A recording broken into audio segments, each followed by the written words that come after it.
Hey everybody, welcome back to our Film of the Week. Hope you guys been enjoying the content channel as of late. Hope you guys been enjoying some of the more frequent content out there right now. Just have a news roundup. I believe we have another review out there right now. So hope you guys are enjoying the content out there.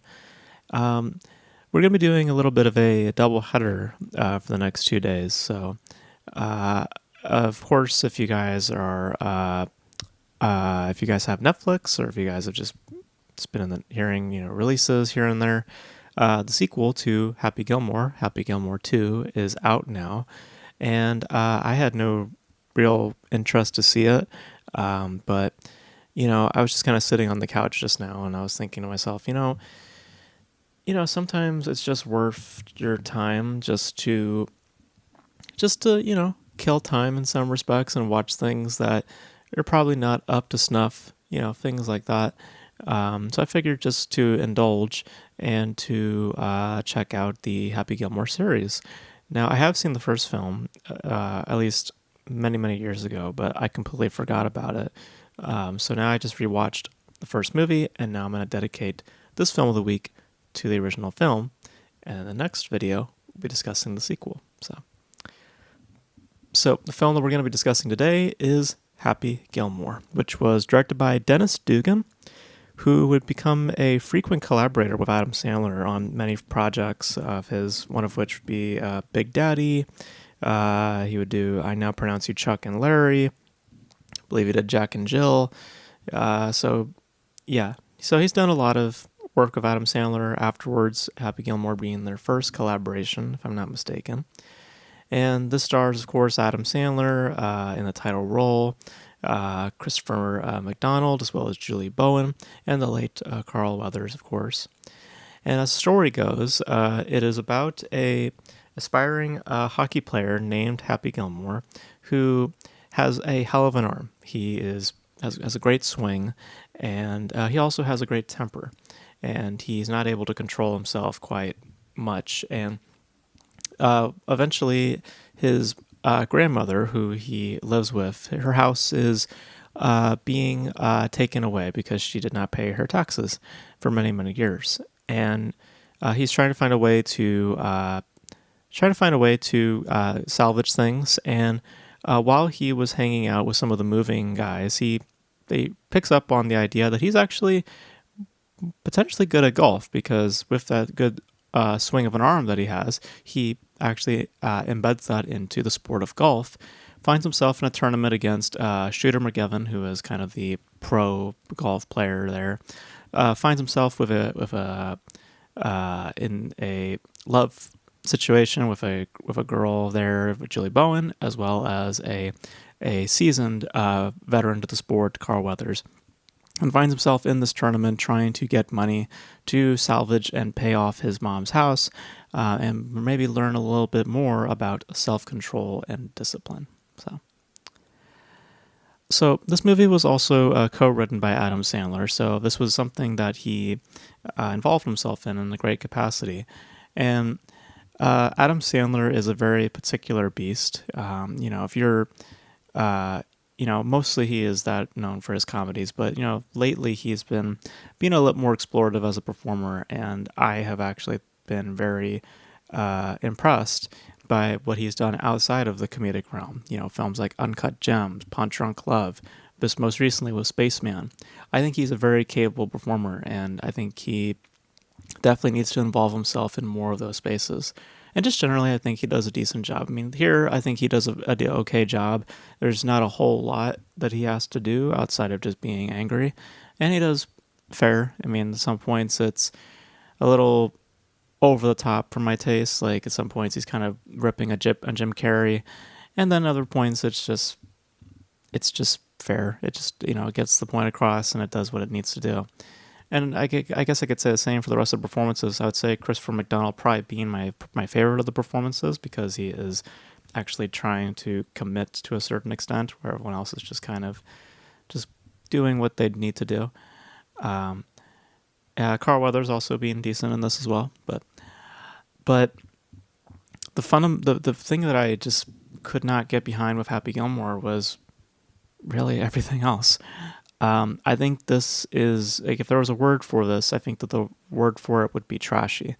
Um, this has a very specific kind of energy that it's working with, and it feels as though that it kind of extends to a lot of his work, Adam Sandler's work, in terms of the comedic realm, which is a very toxic masculine type of energy. You know, there's a flair to this movie that I just cannot really sit with, and it just feels so disposable in that regard.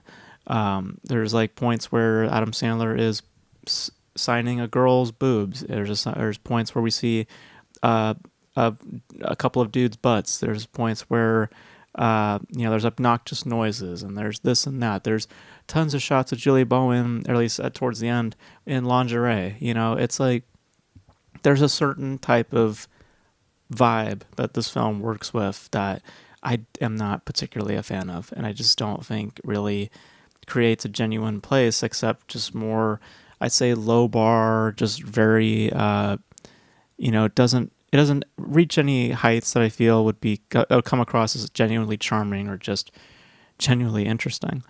Um, so I found it to be also extremely basic. I mean, it's basically just a dude who is pissed, and that is the movie. I mean, that is essentially what it is. You could see where a movie like Anger Management may have spawned from this. That's another Adam Sandler film. That one had Jack Nicholson. You could see where, that kind of thing, that sort of idea may have come from, if you're familiar with Adam Sandler's work. This sort of being the origin point to that.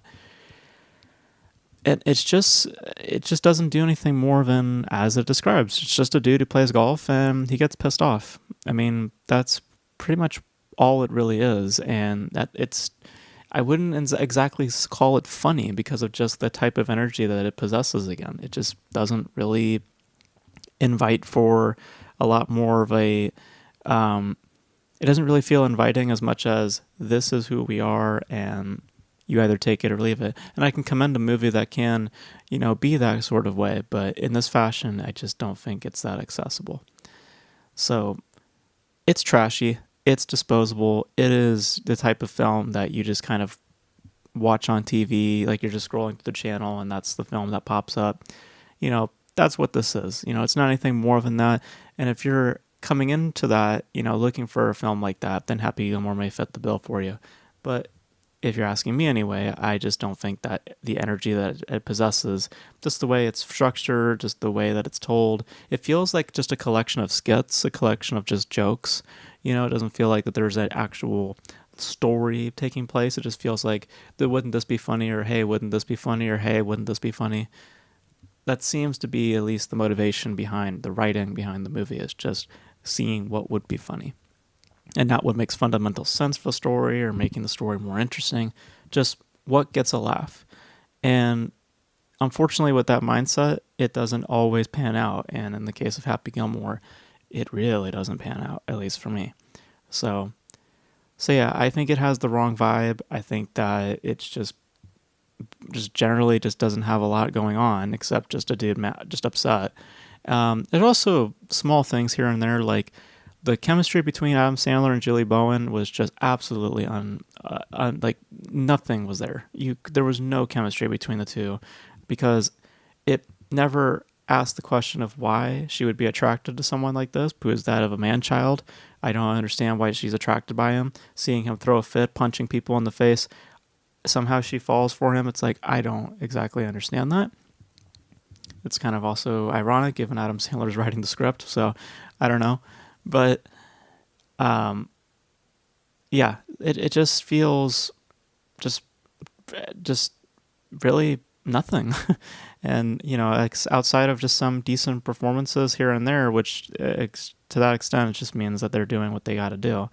I just feel as though this is really nothing more than just something that you find at the dollar bin.